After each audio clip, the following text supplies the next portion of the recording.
السلام علیکم۔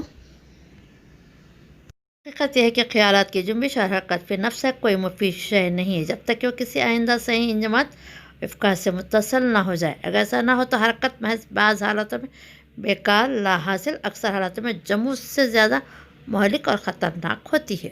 سامعین، بالفاظ سادہ تر اس کو یوں سمجھے کہ ایک شخص مدتوں سے ایک جگہ بیٹھا ہے، بالکل بیٹھا رہتا ہے، زندگی کے لیے نہایت مضر اور اعضاء و جوارح کو معطل کر دینے والا ہے، اس لیے آپ چاہتے ہیں کہ وہ حرکت کرے۔ یہ نہایت عمدہ خیال ہے، لیکن یہ حرکت اس وقت مفید ہوگی جب آپ اسے چلا کر کسی عمدہ باغ کی روش پر لا کھڑا کر دیں، لیکن اگر آپ نے اس میں حرکت پیدا کر کے سامنے کے گڑھوں سے نہ بچایا، وہ غریب اس میں گر گیا، تو اس حرکت سے تو اس کا بیٹھے رہنا ہی بہتر تھا۔ سامعین، دنیا کا کوئی کام رکاوٹوں اور مشکلوں کے بغیر ہی پورا ہو جائے یہ ممکن نہیں۔ انسان جب کوئی کام کرنے کے لیے آگے بڑھتا ہے تو اسے مشکلات کا سامنا کرنا پڑتا ہے۔ کام بڑا ہو، دوررس نتائج کا حامل ہو، اثرات بڑے رکھتا ہو تو پھر مشکلات بھی زیادہ پیش آ سکتی ہیں۔ مثلاً ایک جھوپڑی تیار کرنا ہے، اس کے لیے کچھ مشکلات ہو سکتی ہے، لیکن اگر ایک عظیم الشان عمارت تعمیر کرنا ہے تو اس کے لیے غور کیجیے کتنا صبر آزما مراحل اور مشکلات کا سامنا کرنا پڑ سکتا ہے۔ سامعین، پہلے نہیں تو اب ضرورت ہے کہ ایک ایسی حقیقی رہنمائی کے ہاتھ میں ان کا ہاتھ ہو جو انہیں معطل بیٹھے نہ دینا چلاتا، لیکن ساتھ ہی نگران بھی رہے کہ ادھر راہ کے ادھر گھروں میں اور غاروں میں نہ پھسل پڑے۔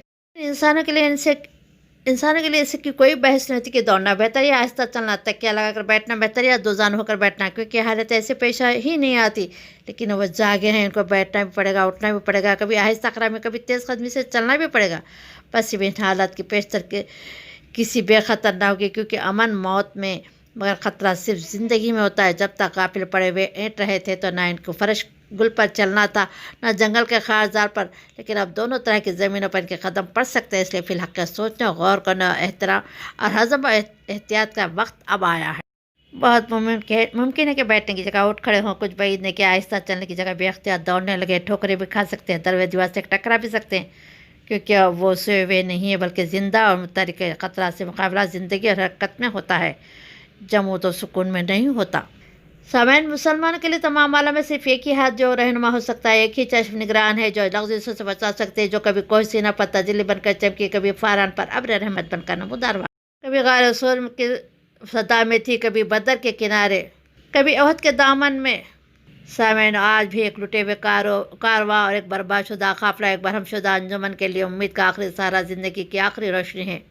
سامعین، اللہ تعالیٰ قرآن میں کہتے ہیں، کون ہے کہ جب ایک مضطرب اور بے قرار روح اس کو پکارتی ہے تو اس کے فریادوں کو سنتا ہے، اس کی مصیبت کو دور کرتا ہے؟ کون ہے کہ اس نے تم کو زمین پر اپنا نائب بنایا اور اس کی وراثت بخشی؟ کیا خدا کے سوا کوئی اور ہے؟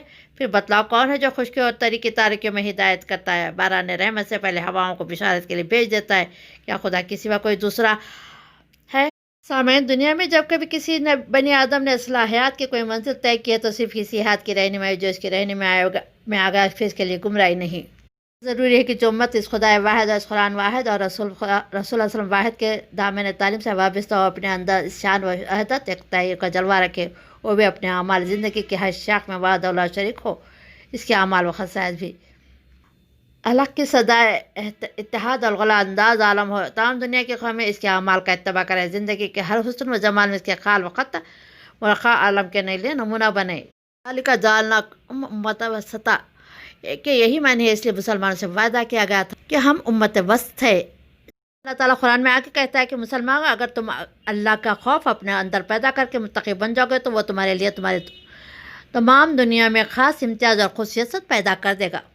جس قوم کو اس صدا الہی نے مخاطب بنایا ہو، اس کے لیے اس سے بڑھ کر اور کیا بدبختی ہو سکتی کہ اپنے زندگی کے ہر شاخ پہ غیروں کے لیے نمونہ بننے کی جگہ خود دوسروں کو اپنا کعبہ مقصود قبلہ اعمال بنا رہی ہے۔ سیاسی بحث تو ضمنی ہے، ہمارا اصل ماتم اتنے پہ ہی پر موقوف ہے کہ ہم کو تو یہ نظر آ رہا ہے کہ آج مسلمانوں کی تعلیم، اخلاق، معاشرت، سیاست بلکہ مدنی زندگی کے ہر شاخ میں ان کے لیڈر صرف اسی کو فرض رہنمائی سمجھتے ہیں کہ ان کے آگے دوسرے قوموں کے اعمال پیش کر دے۔ تہذیب و انسانی کی ضرورت ہے تو مسلمانوں یورپ کی شاگردی کے پولیٹیکل آزادی کی ضرورت ہے تو اپنے ہمسایہ قوموں سے بھیک مانگے، پھر ہمیں بتلایا جائے کہ خود بدبخت مسلمان کے پاس بھی کچھ ہے یا نہیں۔ مسلمان اگر ہوتے تو سمجھتے ہیں کہ خود ان کے سوا دنیا میں کوئی اور نمونہ نہیں ہو سکتا۔ اگر فی الحال دنیا کی کسی قوم کے پاس کوئی عمدہ خیال، کوئی واقعی سچائی، کوئی اچھا گل پایا جاتا تو اس کی یہ معنی کہ وہ بدرجہ اولیٰ اسلام میں موجود ہے، اگر نہیں ہے تو اس کی اچھائی بھی قابل تسلیم نہیں۔ اسلام کے معنی کے اصل وسط سے دنیا بے خبر ہے۔ اسلام تو اعتقاد و عمل کے ہر صداقت و کائنات کے ہر حسن و جمال کا نام ہے۔ جہاں کہیں صداقت و جمال موجود ہے، یقین کرنا چاہیے کہ وہ اسلام ہے، وہ دنیا کو اس کی خبر نہ ہو۔ سامعین، خدا تو مسلمانوں سے چاہتا ہے کہ مجھ کو نمونہ بناؤ، میری صفات کاملہ سے مشابہت پیدا کرو۔ آج مسلمان ہے کہ ان کو انسانوں کو اپنے اسوہ بناتے ہیں، جس کا نتیجہ یہ نکالتا ہے کہ جس قدر اصلاح کی طرف قدم بڑھاتے ہیں اتنا ہی ضلالت ان سے قریب تر ہوتی جاتی ہے۔ جس قدر ترقی پکارتے ہیں اتنی تنزل کی آوازیں سنائی دیتی ہے، وہ گویا دلدل میں پھنس کر ہیں۔ جس قدر زور کرتے ہیں اتنے پاؤں اور دھستا جاتا ہے، یا ان کے رشتے فلاں میں بدبختی کی گرا پڑ گئی، جس قدر کھینچتے ہی وہ اور زیادہ کستی جاتی ہے۔ سامعین، جو قوم خدا سے اپنا رشتہ کاٹ دیتی ہے، اس کے فرمان و احکام سے ردگردانی کرتی ہے، اس کے اعمال نور الہی سے خالی ہو جاتے ہیں، اس پر ضلالت و گمراہی کا ایک شیطان مسلط ہو جاتا ہے اور وہ اس کو اپنا مرکب بنا کر اس کے گلے میں اپنے اطاعت کی زنجیر ڈال دیتے ہیں۔ برائی اور ضلالت ہو جاتی ہے، اس کی زندگی ناکامی اور نامرادی کی تصویر بن جاتی ہے، اور وہ طلب مقصود میں آوارہ گردی کرتی رہتی ہے، مگر چونکہ مقصود تک پہنچانے والے ہاتھ میں اس کا ہاتھ نہیں ہوتا ہے، اس لیے کبھی مقصود تک نہیں پہنچتی۔ مسلمان کے تمام ترقی کے ولولہ اور اصلاح کی کوشش کا بھی یہی حال ہو رہا ہے۔ نامرادی کے سوا کچھ نہیں، انہیں کچھ حاصل نہیں ہے۔ ان کے لیڈر پانی کو ڈھوتے ہیں مگر دوڑتے ہیں ایک ریگزار کی طرف۔ جس طرح اللہ تعالیٰ قرآن میں کہتا ہے کہ ان کے اعمال کی مثال ایسی ہے جیسے چٹیل میدان میں چمکتا ہوا ریت ہوتا ہے کہ پیاسا دور سے اس کو پانی سمجھ کر چلا، مگر جب پاس آیا تو کچھ بھی نہ تھا۔ بس حاصل کلام یہ ہے کہ مسلمان زندگی حاصل کر سکتے تو مسلمان بن کر، ہندو یا مسیح بن کر نہیں۔ آپ کے ہاں اگر شمع کافری جل رہے تو آپ کو کسی فقیر کے جھوپڑے سے اس کا ٹمٹماتا ہوا دیا چلانے کی کیا ضرورت ہے؟ سامعین، اس وقت بسوں کے جمود نے کروٹ لی ہے، گویا انقلاب و تغیر کا ایک اچھا موسم مسلمان پر گزر رہا ہے۔ اس وقت جس چیز کی تخم ریزی کر دی جائے گی، آگے چل کر اس کے پھل کو اپنے دامن میں دیکھ سکیں گے۔ میں نے ایسی صورت حال میں دعوت کے مفاد کے لیے مسلمان کو دائنا فی ذہن و فکر و سیرت کردار کے ساتھ آگے بڑھنا چاہیے۔ دعوت کے بغیر ان حالات کو بدلنے کی کوئی دوسری صورت ممکن نہیں۔ مسلمان کوئی قوم اور محض ایک اقلیت نہیں ہے، وہ اللہ کے دین کے داعی اور سارے انسان کے خیر خواہ ہیں، اور تمام انسانوں سے محبت ہے، کسی سے نفرت نہ کرے، سب کو مدعو سمجھے۔ داعی اور مدعو کا رشتہ اللہ تعالیٰ کا بنا ہوا ہے، اس رشتے کو نبھانے، اس کے تقاضے پورے کرنے کا وقت آ گیا ہے۔ اس سلسلے میں مسلمان غلطی نہ کرے، حقائق کو سامنے رکھے۔ اس اہم حقیقت کو سامنے رکھنا ضروری ہے کہ برادران وطن کو بہت بڑی اکثریت آج بھی مسلمانوں کے شانہ بشانہ کھڑی ہے۔ ان کی اکثریت مسلمانوں سے محبت کرتے ہیں، ان کے مسائل کے سلسلے میں ہمدردانہ ذہن و فکر کے حامل ہیں، مسلمانوں کے لیے مختلف پلیٹ فارم سے آواز بلند کرتی ہے۔ اس ملک کی خلیل اقلیت اسلاموفیا کے ظہیر پروپیگنڈا سے متصل ہے کہ ان کا مستقل ذہن نہیں ہے۔ ان کے سامنے جب صحیح باتیں پیش کی جاتی ہے تو تسلیم کرتے ہیں۔ اب مسلمان کے پاس دعوت کا کام کرنے، اسلام میں اپنی صلاحیتیں، اپنے مسائل کو جھونک دینے کے علاوہ کوئی دوسرا راستہ باقی نہیں ہے۔ حالات تو بتا رہے ہیں کہ دعوت دے ورنہ ہلاکت کا سامنا کرے، خدا نہ کرے ایسا ہو۔ سامعین، آج بھی دعوت ایک ملک کی اکثریت کے ذہن و قلب کو بدل کر رکھ دے گی۔ دعوت انسان کے قلب کو مسخر کرتی ہے۔ یہ طاقت مسلمان کو سیاسی اور معاشی اور تعلیمی کوششوں کے ذریعے حاصل نہیں ہو سکتی۔ ان کوششوں کی اہمیت اور قدر کو کم نہیں کیا جا رہا ہے، لیکن اصل تدبیر دعوت ہے۔ اللہ تعالیٰ فرماتا ہے، جو کچھ تمہارے رب کی طرف سے تم پر نازل کیا گیا وہ لوگوں تک پہنچا جائے گا۔ تم نے ایسا نہ کیا تو اس کے پیغمبری کا حق ادا نہ کیا۔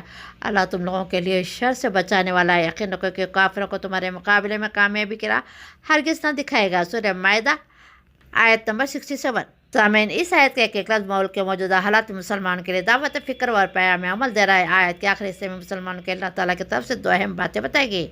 اللہ تعالیٰ تم لوگوں کی شر سے بچانے والا ہے۔ یقین رکھو کہ وہ کافر ہو تمہارے مقابلے میں کامیابی کی راہ ہرگز نہ دکھائے گا۔ سامعین، اگر کوئی سمجھتا کہ وعدہ اللہ تعالیٰ نے اپنے رسول حضرت محمد صلی اللہ علیہ وسلم کیا تھا تو مسلم پر اس کا اطلاق کیسے ہو سکتا ہے؟ کہ یہ بڑی غلط فہمی ہے۔ اس غلط فہمی کو دور کرتے ہوئے کہتی ہے کہ رسولوں کے ساتھ خاص نہیں ہے، بلکہ رسول کی رسالت کے ساتھ مسلمانوں کو اس سے محروم نہیں رکھا گیا۔ اس کے لیے ایک مستقل قانون بنا دے گا، جس کی طرف اشارہ اس آیت کے آخری حصے میں ہے۔ فرمایا، ان اللہ یہدی القوم الکافرین، بے شک اللہ کافروں کے قوم کو کامیابی کی راہ ہرگز نہ دکھائے گا۔ میں آج مسلمان کی اس پسماندگی اور سماجی و اخلاقی خرابیوں کے لیے اسلام ذمہ دار نہیں ہے۔ اس ملک میں میڈیا مسلمان پر ہمیشہ بہت مہربان رہا ہے۔ مسلمان کی کوئی خوبی تو اسے کبھی نظر نہیں آتی، البتہ جو کمزوری یا کمزوریاں نظر آتی ہے اسے اس طرح پیش کرتا ہے گویا مسلمانوں کے علاوہ سب اچھے ہی اچھے ہیں۔ ملک میں یہی ایک فرقہ خراب ہے، کوئی خیر، کوئی خوبی، کوئی اچھا ہی نہیں رکھتا۔ اس کی کمزوری اور خرابیوں کے لیے ان کا مذہب ذمہ دار ہے۔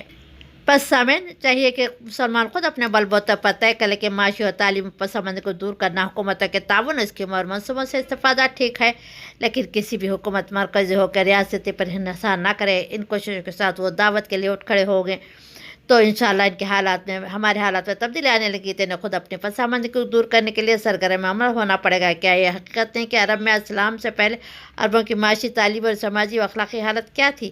اسلام کے آنے کے بعد عرب میں انقلاب برپا ہو گیا. یہ دعوت جہاں جہاں پہنچی وہاں بھی ان قوموں کے حالات بدل گئے. سامعین، جہاں تک برادران وطن کے اندر پائی جانے والے غلط فہمیوں کا معاملہ ہے، لگاتار ہونے والے منفی پروگرام کا نتیجہ ہے. لیکن ملک میں برادران وطن کے سامنے صحیح معلومات پیش کی جائے تو اپنے غلط معلومات اور غلط فہمیوں پر اصرار نہیں کرتے. ان میں زیادہ تر لوگ تسلیم کرتے ہیں واقعہ ان کو غلط بتایا گیا تھا. سامعین، فرقہ پرستی، فسطائیت، ہندوتوا، تحریک اسلاموفیہ کی وجہ سے مسلمان کے اندر منفی رد عمل پیدا نہ ہونے پائے. ان کو یقین ہونا چاہیے کہ اللہ تعالیٰ بظاہر اس شخص کے اندر سے قید نکالے گا. ان رکاوٹوں اور مشکلات کو مسلمان اپنے لیے کام کے بہترین موقع سمجھے. ان کے اندر جذبے اور حوصلے میں اضافہ. ان کی تاریخ بتاتی کہ انتہائی مشکل اور صبر آزما حالات میں استقامت کے ساتھ مسلسل کام کیا گیا ہے تو نہ صرف یہ رکاوٹیں مشکلات پر قابو پانے کی بلکہ حالات میں بھی تبدیل واقع ہوگی.